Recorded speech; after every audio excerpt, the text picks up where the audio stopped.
Nadie fue como él en 2000 años de historia de Egipto. El más grande de los grandes, el faraón de los faraones.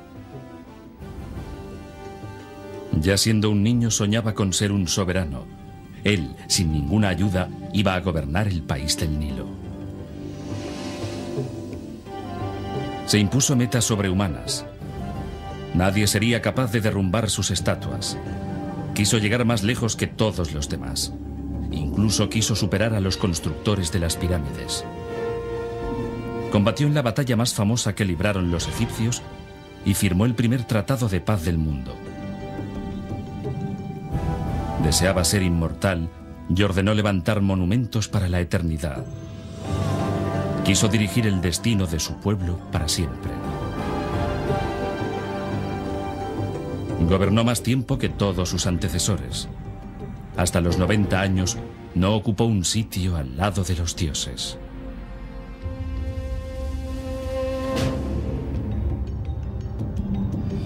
Rameses, el preferido de los dioses.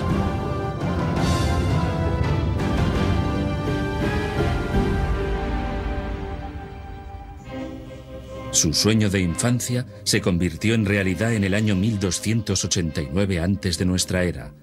Tenía todo Egipto a sus pies. Era el señor de las dos coronas, el Horus de oro. Tuvo una larga vida y consiguió grandes triunfos. Fue rey del Alto y del Bajo Egipto.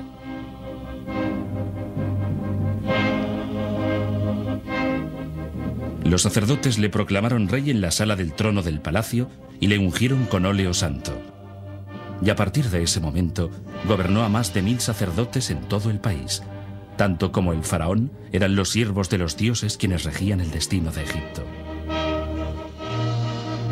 Los sacerdotes, que podían haber sido la ruina del preferido de los dioses, le pusieron la corona del Alto y el Bajo Egipto. Rameses se convirtió en el amo del mundo con solo 25 años. Era un niño cuando me convertí en gobernante. El Todopoderoso me dio el mundo entero cuando aún no había nacido. Soy descendiente del dios Re, quien me crió y educó. Con este discurso dirigido a sus vasallos, Rameses insistió en su origen divino. Este es su nombre en jeroglíficos. El disco solar es el símbolo del dios Re. La figura del niño representa nacer, engendrar. Y el junco quiere decir a él. Por lo tanto, Rameses significa Re le engendró. El dios halcón vigila cuidadosamente al niño y, según la leyenda, anuncia que el príncipe sucesor se ha convertido en rey. Así es como Rameses presentó su infancia. Según él, fue elegido para gobernar por la providencia. Buena propaganda, pero la realidad era otra. Rameses creció en una época en que Egipto era próspero y floreciente. Ninguna guerra amenazaba el país. Su abuelo había hecho carrera militar y más tarde había fundado la dinastía. Setos I, su padre, la consolidó en el poder. Al principio Rameses no era el sucesor de la corona. El faraón lo proclamó como tal cuando tenía 22 años. Hasta entonces vivió en el harén de su padre como uno más.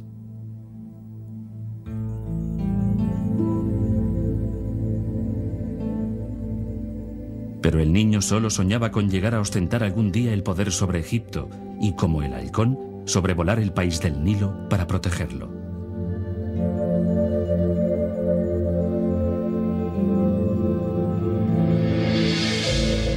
Cuando tomó posesión del trono, empezó enseguida a borrar las huellas de sus antecesores en todos los templos, y especialmente las del rey hereje Ajenatón. Este había fundado la primera religión monoteísta del mundo y sostenía que no debía haber más dioses que Atón, el sol. Ajenatón y su esposa Nefertiti desencadenaron una revolución religiosa. El gobierno del rey hereje duró 13 años. Su fanatismo le alejó del pueblo y el imperio llegó al borde del abismo. Al faraón solo le interesaba su dios, Atón, a quien veneró en un himno exagerado.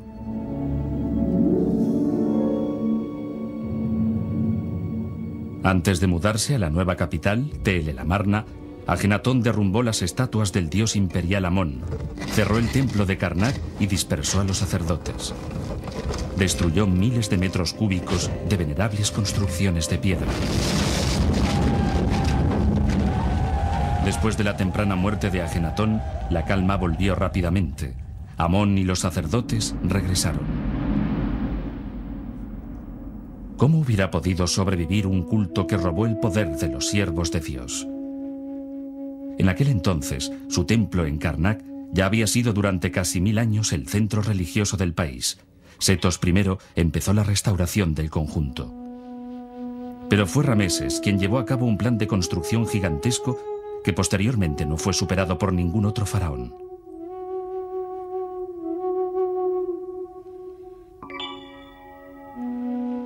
En sus primeros años de dominio, tuvo que designar un nuevo gran sacerdote. El faraón acudió a la sentencia del oráculo para imponer a su candidato preferido, Nebunenef. Narra la leyenda que Amón no dio su consentimiento hasta que se pronunció el nombre de Nebunenef.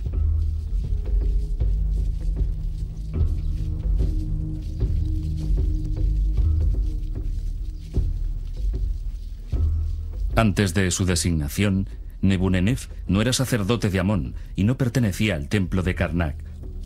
Seguramente Rameses se creó muchos enemigos con ello. El elegido ordenó esculpir las palabras de bienvenida en las paredes de su tumba. Debes ser el primer profeta de Dios, y bajo tu sello deberán estar su tesoro y su almacén. Debes convertirte en la voz principal de su templo, y bajo tu mando deben estar todos sus tesoros. Tan solo con la culminación de la gran sala de Karnak, Rameses se hizo inmortal. Un bosque de 134 columnas y de 15 metros de altura. Una arquitectura que no parece ser obra del ser humano. Pero eso no fue todo. Este faraón estuvo dominado por un frenesí constructivo. Llenó el país de templos. Partiendo de la antigua capital, Memphis, y a lo largo de más de 1000 kilómetros Nilo arriba, en todas partes amplió y construyó lugares sagrados. Llegó hasta Abu Simbel, en Nubia, que se encontraba fuera de las fronteras egipcias.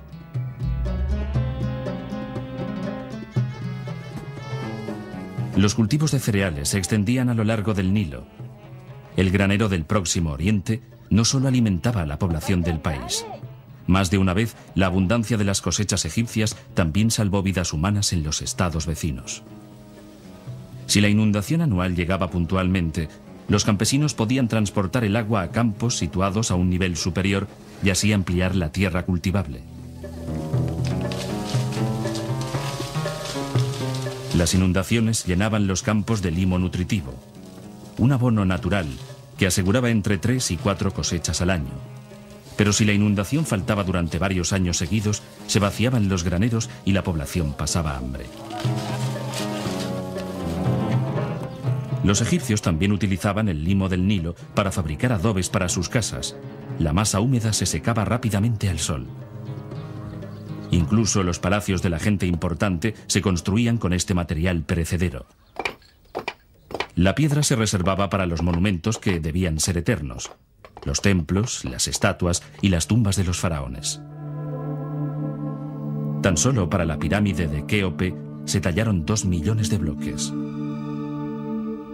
Pero Rameses se había propuesto superar la fama de los constructores de estos monumentos gigantescos. Y de hecho, las generaciones posteriores le llamaron el Grande. Como dictaba la tradición, de niño se adiestró en el uso de las armas, pero la fama de general invencible se la atribuyó él mismo. Imágenes de prisioneros de guerra grabadas en los muros de los templos escenifican triunfos y conquistas. Cuando Rameses tomó el poder, los pueblos vecinos de Egipto tuvieron que pagar tributos.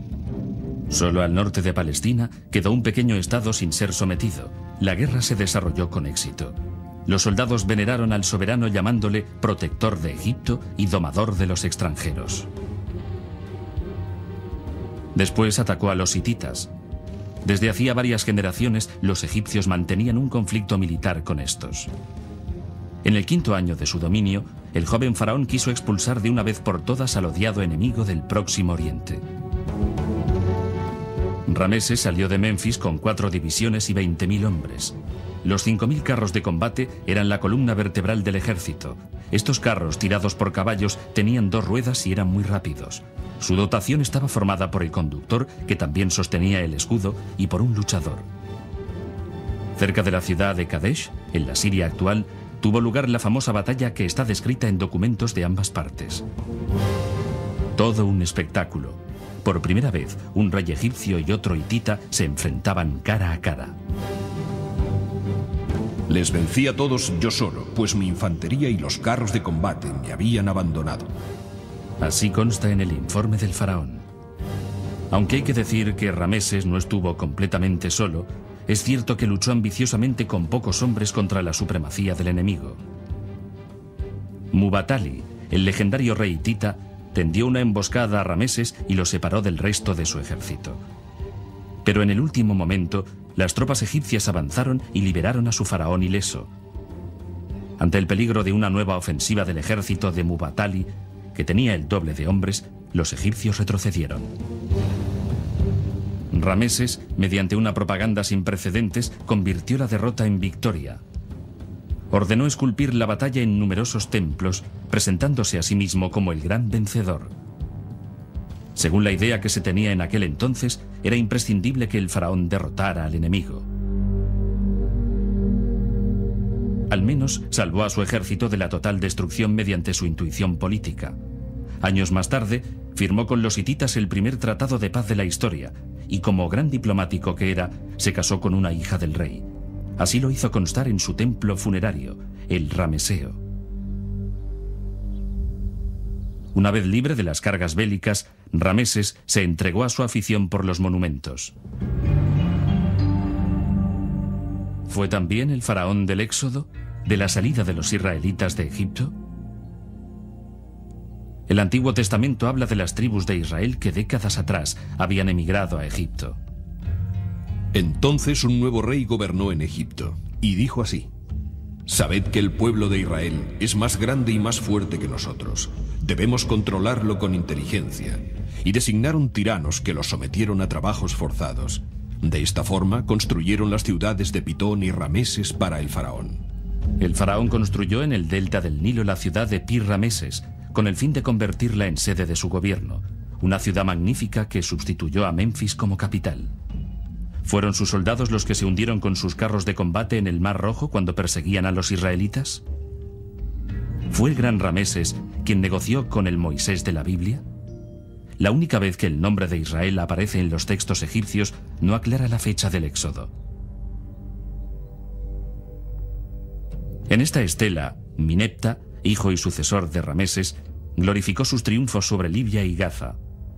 Más abajo se puede leer: Israel está en barbecho y no tiene grano. Por lo tanto, había una tribu llamada Israel que vivía en aquel entonces en Palestina. Queda sin aclarar si eran los que se refugiaron en el país del Nilo. Rameses el Grande se denominaba gobernante divino. Ordenó esculpir en la roca de Abu Simbel figuras colosales de 20 metros de altura, imágenes idealizadas de sí mismo, propaganda en piedra.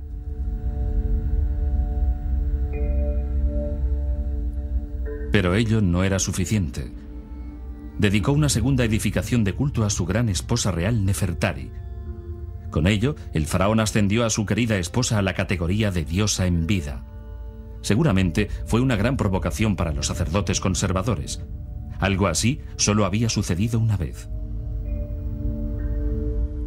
La elección del lugar para el templo en la lejana Nubia, donde se encontraban las minas de oro de Egipto, no fue casual. Los antiguos egipcios creían que constelaciones de estrellas concretas liberaban fuerzas cósmicas con las que el faraón podía rejuvenecer e inmortalizarse. Ya en la antigüedad, la gente daba mucha importancia al curso de las estrellas. Incluso organizaba toda su vida en función de ellas. A los arquitectos de Abu Simbel se les instruyó en astronomía. Ninguna otra construcción de Egipto vinculó de forma tan evidente la concepción de un orden cósmico con la monarquía.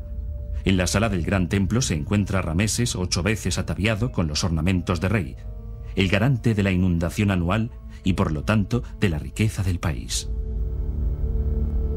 2 veces al año, los rayos del sol naciente, el símbolo del renacimiento y la renovación, penetran 64 metros en el templo e iluminan a los dioses Amón y Re, y en el centro de estos al divino Rameses.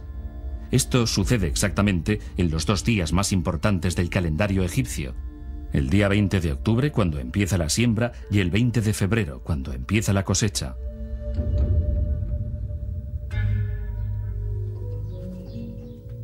Sea en Abu Simbel, en Karnak o en otros templos del país, en todos los sitios un gran número de sacerdotes trabajaron en nombre de los dioses y de su faraón. También a él se le veneraba como a un dios que provisionalmente gobernaba el país y que luego, después de la muerte, regresaría al paraíso. Por lo tanto, el gobernante mantuvo una relación exclusiva con todos los demás dioses. Siendo su primer sacerdote, tuvo que asegurarse el favor de los dioses mediante ceremonias sagradas y sacrificios de incienso, comida y bebida.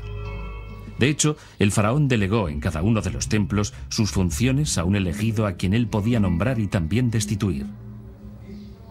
En Karnak, Rameses se había decidido por Nebunenef. Este, el sacerdote de más alto grado, el primer profeta de Amón, era el lugarteniente del rey en cuestiones de culto. Tenía el mando sobre cientos de sacerdotes y miles de funcionarios organizados en estricta jerarquía. En los templos había mucho trabajo. Ceremonias rituales 3 veces al día, pero también se debían limpiar y conservar los edificios y administrar los bienes. Con los ingresos pagaban a los empleados. El servicio en el templo era reconocido como un trabajo bien pagado. Todos los sacerdotes debían cumplir con las reglas de la pureza espiritual mediante purificaciones en el lago sagrado y afeitado de todo el cuerpo. Debían llevar ropa de lino y sandalias y obedecer a reglas muy rígidas. Pero no se forzaba a los hombres santos a vivir aislados de otras personas, aunque el gran sacerdote apenas se dejaba ver fuera de las murallas de su templo.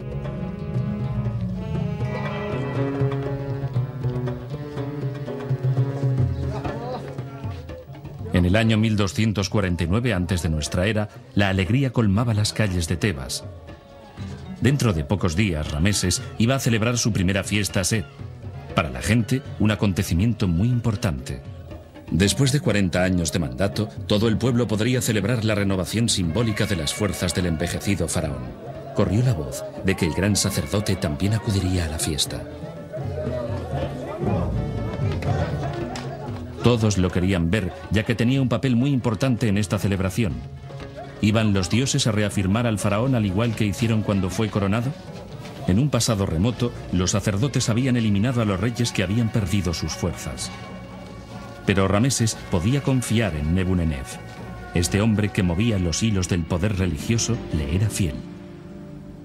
En la sede del gran sacerdote, en el gigantesco templo de Amón en Karnak, el faraón ansioso de construcción hizo realidad su sueño arquitectónico, su concepto de sí mismo como gobernante divino.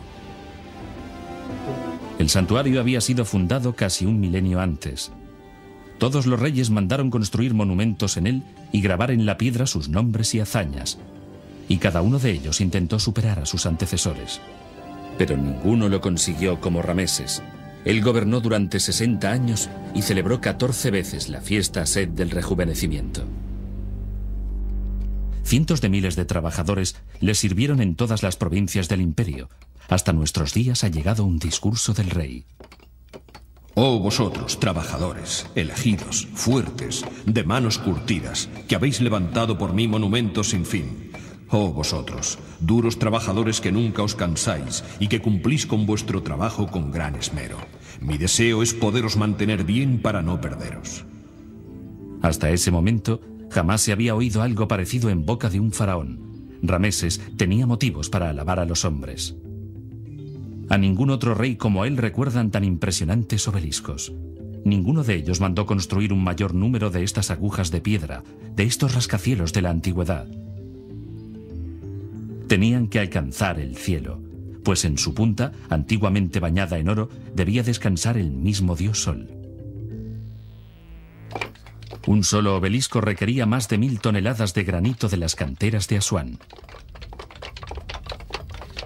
Un gran enigma para los arqueólogos es la forma en que los antiguos egipcios consiguieron realizar esta casi sobrehumana tarea con las sencillas herramientas de su tiempo.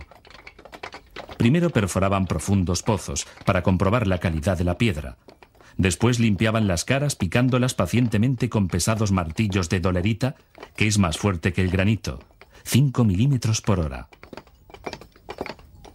Cuando la piedra se agrietaba o se rompía, se echaba a perder todo el trabajo.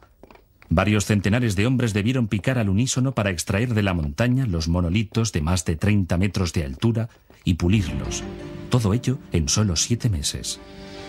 Después de haber soportado el largo y difícil transporte a uno de los templos, el monolito se levantaba y esculpía. Una obra maestra para venerar al faraón, para alabar a los dioses y para deleitar al pueblo. Después de la invasión napoleónica, a finales del siglo XVIII, los franceses saquearon el país del Nilo. Incluso el más hermoso obelisco de Rameses, situado en la entrada del templo de Luxor, fue enviado a París.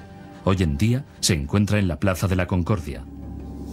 Tan solo 2 de las 6 estatuas colosales del faraón quedaron intactas.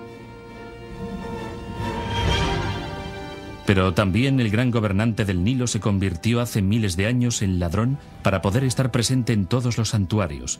Hasta su propio padre fue víctima de ello. Rameses hizo lo mismo que sus antecesores, usurpó sus monumentos, es decir, tomó posesión de ellos. Para hacerlo, envió a sus artesanos a todos los rincones del país con la orden de borrar los antiguos nombres y poner el suyo en su lugar. Para ello, se vieron obligados a aprender una nueva técnica. Hasta ese momento, los jeroglíficos sobresalían de la superficie formando un bajorrelieve. Ahora, los signos se esculpían en la piedra profundizando en ella. Este tipo de relieve, denominado hueco o inciso, era mucho más fácil de elaborar que el bajorrelieve. Así, en poco tiempo, Rameses dejó su sello en todo el imperio.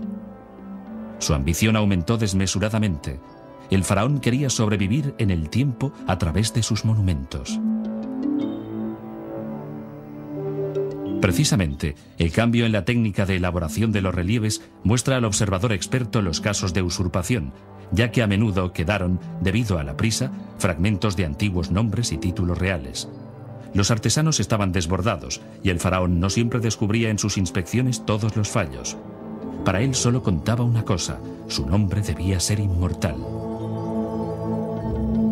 Desde la ciudad de Pi Rameses se extendían sus monumentos a todo lo largo del Nilo, como perlas en un collar. Cabe decir que en la misma medida en la que el insaciable rey aumentaba su fama construyendo cada vez más templos, también se ampliaba el poder de los sacerdotes que administraban el patrimonio sagrado. Sabía exactamente que los bienes del templo estaban libres de impuestos, es decir, que todos los beneficios eran para los dioses y por ello para sus siervos. Ni el mismo faraón tenía acceso a ellos. ¿Cuál era su idea? Su objetivo absoluto era convertirse en Dios. En el 23º año de mandato, el gran templo de Abu Simbel estaba a punto de concluirse. Tal como narran las fuentes, Rameses lo dedicó a Amón y al dios del sol Re-Aráctes, que resplandecía de alegría por ello. En el centro de la fachada, una imagen del dios. A primera vista, una escena sin importancia, pero es aquí donde Rameses se rindió homenaje a sí mismo. Pues el disco solar, el cetro en la mano del dios y la figura de la diosa Maat significan User Maat Re, es decir, poderosa es la ley de Re, que es el nombre de entronización de Rameses. Con ello se designó a sí mismo como dios solar. También cada una de las 4 estatuas colosales tiene su propio nombre divino. Rameses, sol de los gobernantes, gobernante de los 2 países, el preferido de Amón y el preferido de Atum. Cada figura representa un aspecto divino del faraón. Finalmente, Rameses mandó colocar su figura en el altar entre los dioses principales del país. Los escultores debían situarle junto a Ptah y Amón, directamente al lado de Re. Con ello se convertía él mismo en inmortal.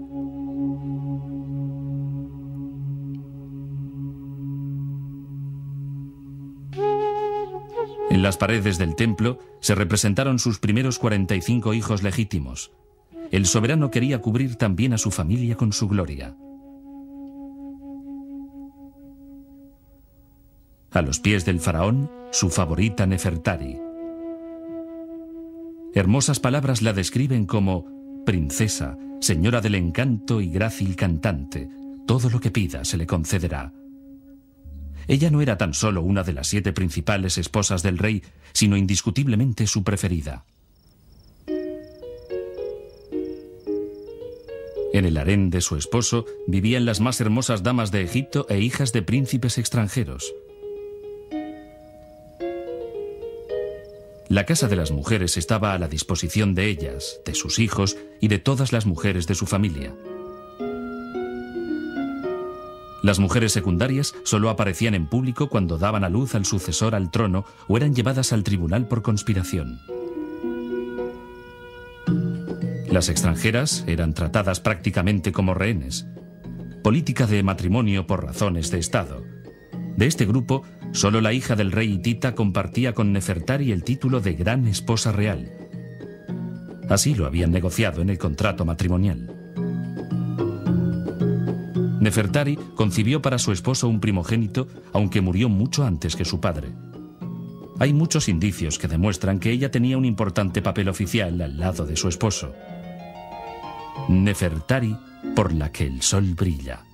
Así consta en la dedicatoria de su templo en Abu Simbel. 2 figuras del faraón, y en medio de ellas una de su esposa favorita, decoran la fachada. El santuario está dedicado a Hathor, la diosa del amor y de la música. Y con ello también a Nefertari, ya que ella personifica a Hathor. La divina dama sostiene un sistro, una especie de sonajero y una planta de papiro. En las columnas de la sala, cabezas de grandes dimensiones de la diosa Hathor con su típico peinado. Y el punto culminante, la coronación de Nefertari por las diosas Hathor e Isis. Una escena única reservada para el faraón. Durante 25 años, la más hermosa, traducción de su nombre, permaneció al lado del gran Rameses. Después, la muerte separó a la pareja real. Supuestamente, Nefertari tomó el camino hacia el más allá poco después de que el faraón consagrara el templo rupestre de Abu Simbel.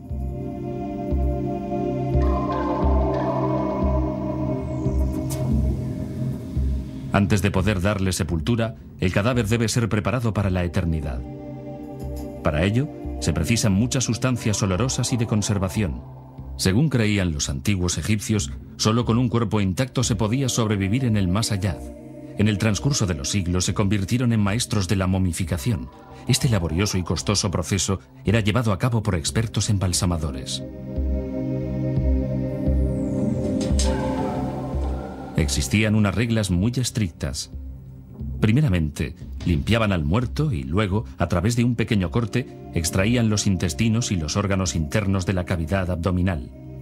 Se limpiaban, secaban e introducían en recipientes especiales. A veces se volvían a colocar en el cuerpo.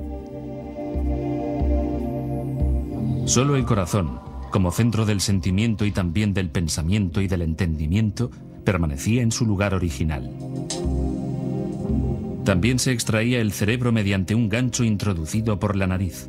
El cráneo era rellenado posteriormente con resina líquida o algún otro material. Entonces se iniciaba el proceso más importante, la deshidratación. El cadáver permanecía durante 70 días en sal de sodio que absorbía el líquido del tejido y frenaba el proceso de descomposición. Finalmente, se untaba el cuerpo con sustancias olorosas muy costosas y se vendaba con finas gasas de lino. El corazón debía ser ligero como una pluma para entrar en el más allá. Se debían justificar todos los hechos en el juicio final. Anubis, con cabeza de chacal, guardián del mundo subterráneo y dios de los embalsamadores, comparaba el peso del corazón con el de la pluma de la verdad. Había de ser ligero como un plumón y no podía tener ni el peso del más mínimo pecado. Si la balanza no se equilibraba, una bestia devoraba el corazón. Al pecador solo le quedaba la muerte eterna, mientras que al justo le esperaba la vida en el más allá. Con la máscara de Anubis, Rameses acompañó a su querida esposa. En la entrada de la cámara mortuoria realizó él mismo el último ritual, la apertura de la boca. Tocando los órganos sensoriales y quemando incienso, se devolvía simbólicamente el cadáver a la vida. En su tumba, los artistas retuvieron este momento para siempre. Nefertari podía volver a comer, beber y hablar. Este acto sagrado la devolvía a la vida, condición para la existencia en el más allá. En todo Egipto, el camino hacia el más allá se iniciaba, desde siempre, cruzando el Nilo. Este separaba el reino de los vivos al este y el de los muertos al oeste. La procesión se desarrollaba según estrictas reglas. Solo después de haber cumplido exactamente con todos los ritos del entierro, el difunto podía entrar en el reino de los muertos. Bienaventurada seas, bienaventurada seas. Queda en paz, hacia el oeste, hacia el oeste. Los sacerdotes recitaban incesantemente el saludo de bienvenida de Osiris. El señor del más allá otorgaba la continuación de la vida después de la muerte. Debes dirigirte río abajo en la barca de la noche, y debes ir corriente arriba en la barca de la mañana. Que Osiris te conceda millones de años. Al igual que el hombre era enterrado al final de su vida en el oeste, así desaparecía al atardecer el anciano dios solar Re a través de la puerta del horizonte occidental en el reino de los muertos. Allí se reunía con Osiris. Durante las 12 horas de la noche, Re recorría en su barca el mundo subterráneo y despertaba a los muertos, sus habitantes. Al alba aparecía con nuevas fuerzas el rejuvenecido sol de la mañana en el cielo del este. Muchas fórmulas mágicas evocaban cada noche la renovación de Re. Los hombres se llevaban a la tumba estas oraciones recogidas en los libros del mundo subterráneo. Este ritual también se encuentra documentado en la última morada de Nefertari. Otras escenas la representan ofreciendo sacrificios. A los dioses les gusta el vino que la dama real les ofrece. Al igual que los hombres, también ellos necesitan alimentarse regularmente. A principios de este siglo, un arqueólogo italiano descubrió la hermosa tumba en el Valle de las Reinas. Había sido brutalmente saqueada. La momia había desaparecido y las pinturas estaban deterioradas. No hace mucho ha sido restaurada por completo y los colores brillan con nuevo esplendor. Los mejores artistas del antiguo Egipto eternizaron la belleza y la gracia de la mujer de la que Rameses estuvo prendado. Y no es ninguna casualidad que Nefertari tenga tanto parecido con las diosas representadas.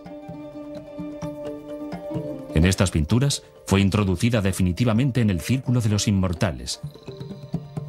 Quizás la gran esposa real ganó hace más de 3000 años al juego del Senet. Para los antiguos egipcios, el Senet era un pasatiempo muy apreciado en su vida cotidiana. Como representación en una tumba adquirió importancia sagrada.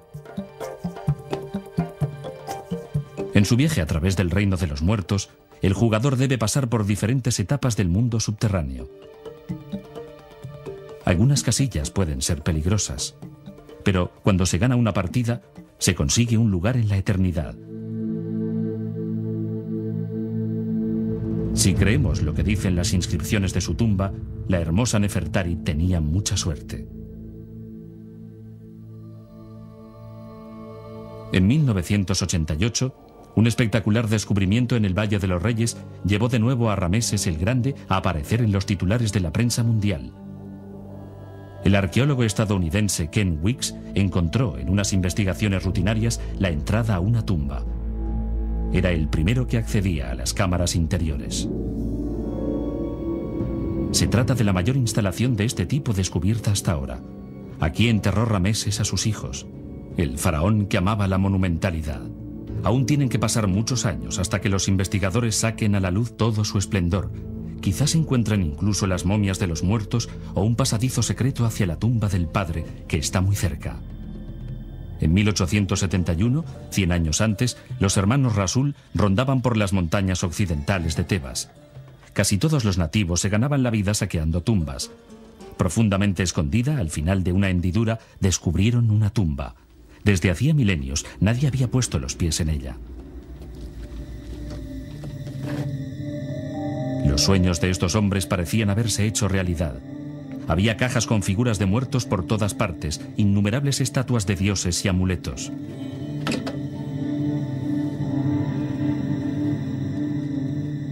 En el centellear de la luz vislumbraron varios sarcófagos. Los Rasul sabían que no habían entrado en una tumba normal. Era algo especial. Había demasiadas alhajas de valor, demasiados sarcófagos diferentes, demasiadas momias juntas. Los hermanos decidieron no compartir con nadie este fabuloso tesoro. No comentaron el hallazgo ni a sus vecinos. La familia guardó durante años el secreto. Solo cuando necesitaban dinero, iban a la montaña y cogían alguna pieza del escondite. Aún no había llegado la época del turismo masivo, pero en aquellos tiempos ya había muchos viajeros interesados por el arte que visitaban el país del Nilo. Los dos hermanos vendían, uno tras otro, muchos objetos de gran valor a precios irrisorios. Y los viajeros se los llevaban a su país como recuerdo. Era un gran negocio. Al aparecer cada vez más joyas y objetos funerarios en América y Europa, los arqueólogos empezaron a preguntarse por el origen de unas piezas tan extraordinarias. Casi ninguno de los compradores sabía que había adquirido verdaderas antigüedades de varios miles de años. La pista llevó hasta Gurna, un pequeño pueblo en la orilla oeste del Nilo, cerca del Valle de los Reyes. Sus habitantes vivían aquí en estrecha vecindad con la muerte. Habían construido sus casas encima de cientos de tumbas de época faraónica. Y las tumbas eran una mina de oro para las familias locales. Al iniciarse la investigación, nadie habló. Todos buscaban subterfugios. La policía sospechaba desde el principio de los Rasul. Se les amenazó con largas penas de prisión y se les interrogó duramente, pero ni así consiguieron sacarles ninguna información. Se les presentaron pruebas. ¿De dónde procedían estas joyas? Mohamed Rasul fue cediendo a los duros interrogatorios. Lo confesó todo y prometió llevar a los funcionarios al escondite del tesoro, y así proporcionó al mundo un increíble hallazgo. Algunos científicos acompañaron a la policía. Ante la sorpresa de todos, el acusado no condujo al grupo hacia el Valle de los Reyes, sino más allá, hacia las rocas. Cuando los hombres entraron en la estrecha cueva, creyeron estar soñando.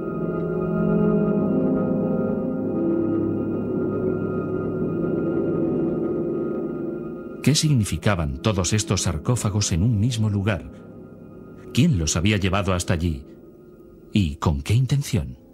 Los investigadores contaron más de 30 momias. Evidentemente, los muertos habían encontrado una segunda morada lejos de sus tumbas originarias.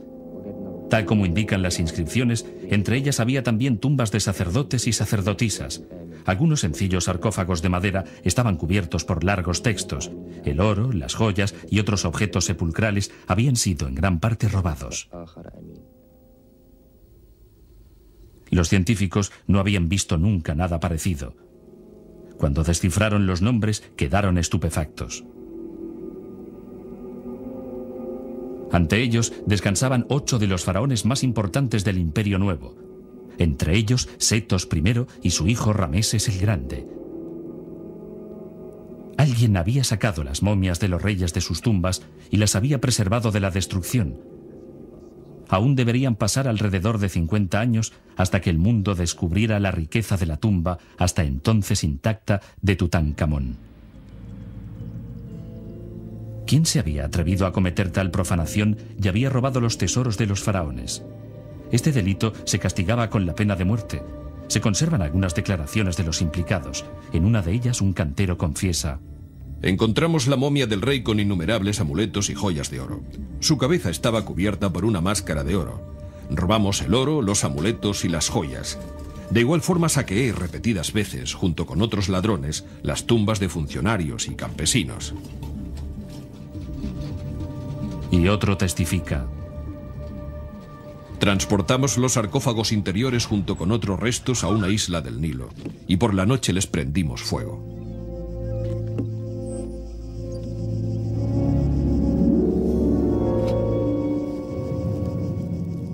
No podemos ni imaginar cuántos tesoros insustituibles ha perdido la humanidad de este modo. Gran cantidad de piezas de oro, amuletos, pulseras y anillos fueron destruidos violentamente por los ladrones. Extraían sin escrúpulos las piedras preciosas de las joyas ricamente trabajadas. Fundían el oro y lo vendían en el mercado.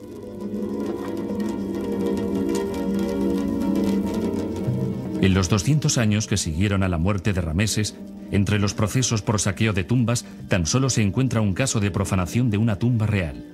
Y surge la pregunta: ¿estaba al alcance de los ladrones comunes localizar los sagrados escondites de los faraones?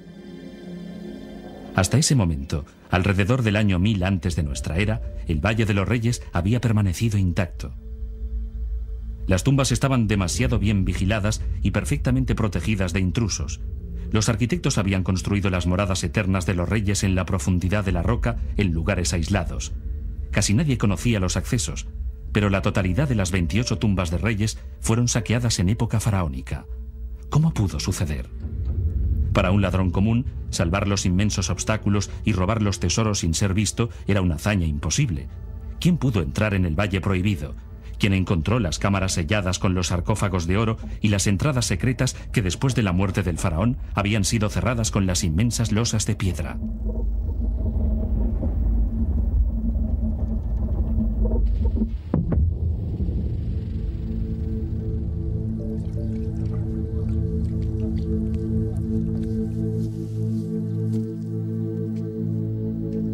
Solo los miembros de cierta clase social tenían derecho a entrar en el lugar sagrado. Solo ellos conocían los verdaderos escondites y sabían el valor de los objetos funerarios. Y solo ellos tenían tan pocos escrúpulos como para aprovecharse de este conocimiento: los propios sacerdotes. Un informe de época tardía, posterior a la dinastía ramésida, anuncia que las ricas minas de oro de Nubia se han agotado y que la hacienda estatal está al borde de la ruina. Había llegado la bancarrota. Unas cartas dirigidas por un general a su fiel escriba en el año 800 antes de nuestra era revelan su terrible sospecha.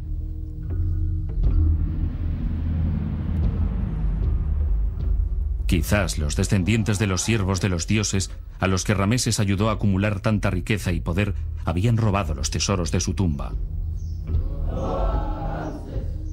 Los mismos sacerdotes que conservaron y veneraron el recuerdo del divino soberano en Karnak y en todos los templos de Egipto. También es posible que fuera el primer profeta de Amón quien, llevado por su respeto por los difuntos, depositara las momias en la cueva excavada en la roca con el fin de que los cuerpos de los reyes encontraran la paz eterna. Después de todo, este hombre era nada menos que el representante directo de su faraón en el culto que se rendía a los dioses. Tras la confesión de Rasul en julio de 1881, los arqueólogos vaciaron el escondrijo ante la vigilante mirada de la policía. A pesar del insoportable calor, en solo 2 días consiguieron rescatar el sensacional hallazgo gracias a 200 ayudantes. Los rumores sobre la existencia de inconmensurables tesoros se difundieron rápidamente, lo que hizo temer a los funcionarios que se produjeran robos. De nuevo los faraones navegaban río abajo. Las momias fueron llevadas a El Cairo y de nuevo Rameses el Grande consiguió tener a su pueblo bajo sus pies. A lo largo del río, miles de egipcios se postraron ante el inmortal soberano.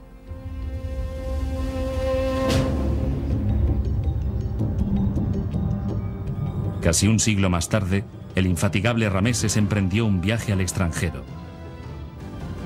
Un viaje extraordinario.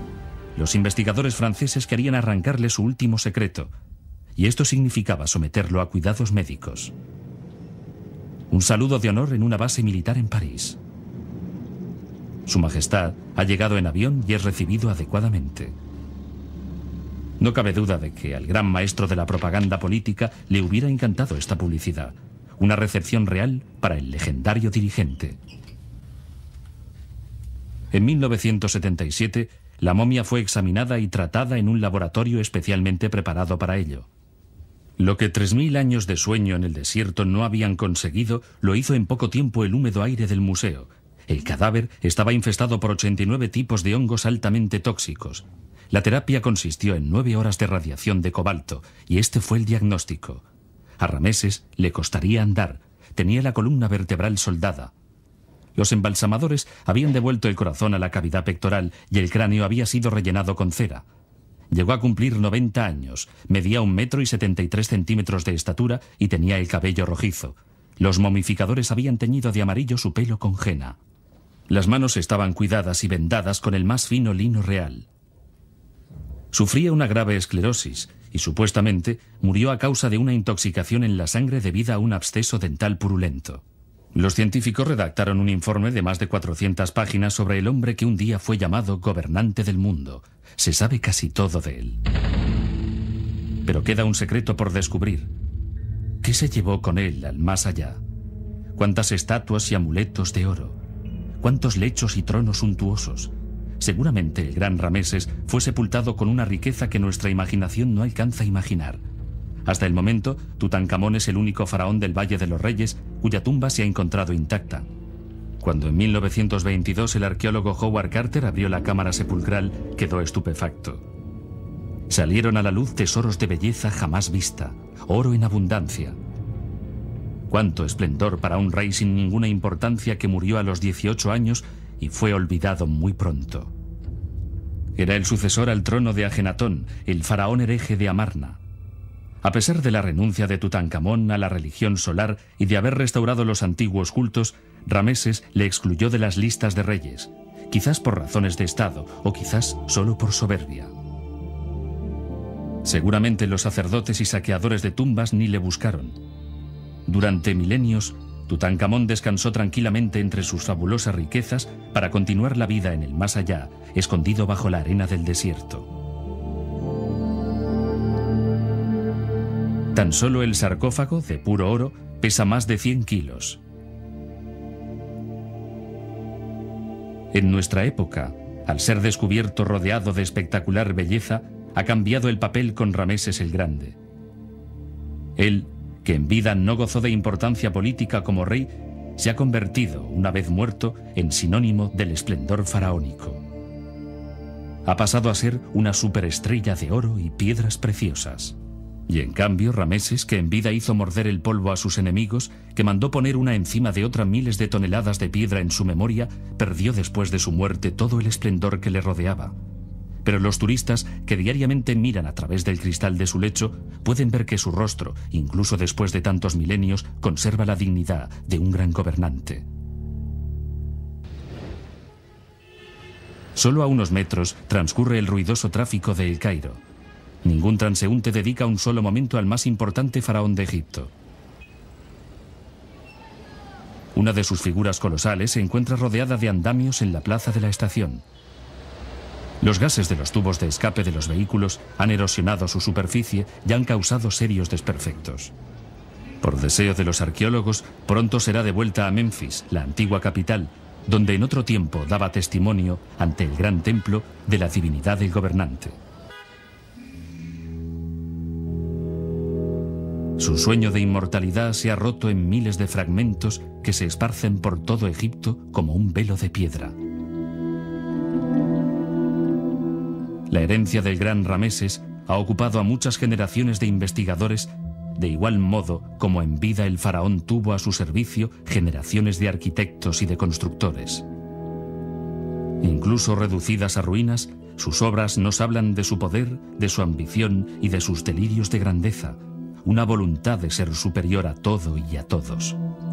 Los faraones posteriores miraban con envidia su reinado como si se tratara de una época dorada. A pesar de ello, deportaron sus estatuas sin escrúpulos a la recién inaugurada ciudad de Tanis.